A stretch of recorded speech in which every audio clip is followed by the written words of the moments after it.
Google just made a major update inside Search Console, and this update will save you hours every month. What if I say you can add custom annotation, date annotation inside Search Console Performance Report?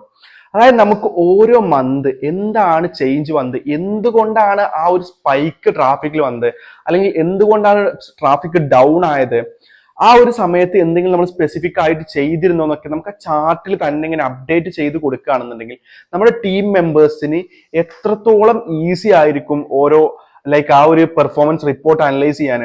So ഇങ്ങനെ ചെയ്യുന്നത് കൊണ്ട് നമുക്ക് കുറെ time save ചെയ്യാൻ പറ്റും. കാരണം നമ്മൾ മുൻപ് ചെയ്തിരുന്നത് എന്താണ്, ഈ ഒരു റിപ്പോർട്ട് കൊടുക്കുമ്പോൾ ഇവിടെയാണ് നമ്മൾ കുറച്ച് അപ്ഡേറ്റ്സ് വരുത്തിയത്, അതുകൊണ്ടാണ് ട്രാഫിക്കിൽ നമുക്ക് ഒരു ഡൗൺ വന്നത്, അല്ലെങ്കിൽ ഇവിടെ ഒരു കോർ അപ്ഡേറ്റ് വന്നിരുന്നു, സോ അതുകൊണ്ട് നമുക്ക് ട്രാഫിക് ഡൗൺ ആയി. സോ ഇനി അങ്ങനെ ഗസ് വർക്ക്സ് ഇല്ല. So as I said previously, now you can write the reason directly on the chart. ഇത് എങ്ങനെയാണ് യൂസ് ചെയ്യുന്നത് വെച്ചാൽ സിമ്പിൾ ആണ്. നമ്മുടെ പെർഫോമൻസ് ചാർട്ടിന്റെ റൈറ്റ് ക്ലിക്ക് ചെയ്ത് കഴിഞ്ഞാൽ നമുക്ക് അവിടെ, അല്ലെങ്കിൽ അവിടെ ക്ലിക്ക് ചെയ്ത് കഴിഞ്ഞാൽ നമുക്ക് ആഡ് അനോട്ടേഷൻ എന്നൊരു ഓപ്ഷൻ കിട്ടും. അതിൽ നമുക്ക് ഏതാണ് ഡേറ്റ് വേണ്ടത് ആ ഡേറ്റ് ചൂസ് ചെയ്യുക, write your note, save it, done.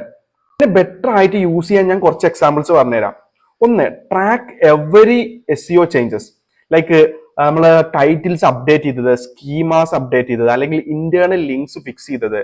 രണ്ടാമതായിട്ട് നമ്മൾ റീഡിസൈൻ ചെയ്യും, സൈറ്റിൽ റീഡിസൈൻ ചെയ്യും. അപ്പോൾ ഹോം പേജ് അല്ലെങ്കിൽ നാവിഗേഷനിൽ വന്ന ചേഞ്ച്, ഈ കാര്യങ്ങളൊക്കെ അപ്ഡേറ്റ് ചെയ്തിട്ട് അവിടെ എന്താണ് ഇംപ്രൂവ്സ് വന്നത് അല്ലെങ്കിൽ ഡൗൺ ആയിപ്പോയെന്ന് നമുക്ക് അപ്ഡേറ്റ് ചെയ്യാം.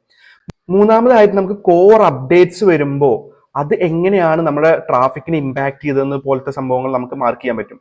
പിന്നെ നമ്മൾ കോണ്ടന്റ് സ്ട്രാറ്റജിയിലുള്ള മാറ്റങ്ങൾ ഉണ്ടാവല്ലോ, ലൈക്ക് അപ്ഡേറ്റിംഗ് ഓൾഡ് പോസ്റ്റുകൾ, അല്ലെങ്കിൽ പുതിയ കോണ്ടന്റ് ക്ലസ്റ്റേഴ്സ് ആഡ് ചെയ്യുന്നത്, അങ്ങനത്തെ. പിന്നെ നമുക്ക് 5 എന്ന് പറയുന്നത്, നമുക്ക് സീസണൽ ആയിട്ടുള്ള ക്യാമ്പയിൻസ് റൺ ചെയ്യുമ്പോൾ നമുക്ക് ഹോളിഡേ സ്പൈക്സോ കാര്യങ്ങളൊക്കെ വരികയാണെങ്കിൽ അതും പറ്റും.